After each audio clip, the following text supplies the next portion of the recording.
सोनिया गांधी आणि राहुल गांधी यांना ईडीद्वारे खोटे आरोपी केल्याबद्दल संपूर्ण महाराष्ट्रात ठिकठिकाणी भारतीय राष्ट्रीय काँग्रेसचे कार्यकर्ते व पदाधिकारी यांनी या गोष्टीचा निषेध केला।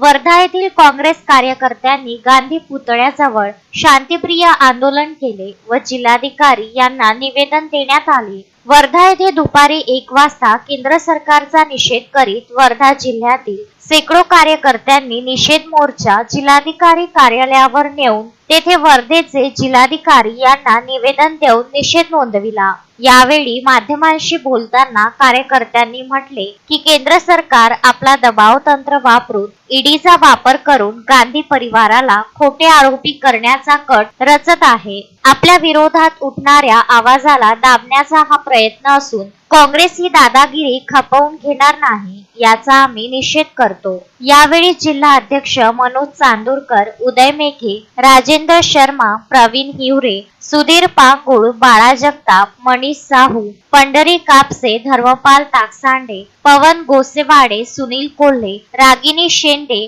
डॉक्टर मिलिंद ठोंबरे, इक्राम हुसेन, सुरेश ठाकरे, मेनन आदी अनेक कार्यकर्ते उपस्थित होते। अश्विन शहा, विदर्भ न्यूज, वर्धा।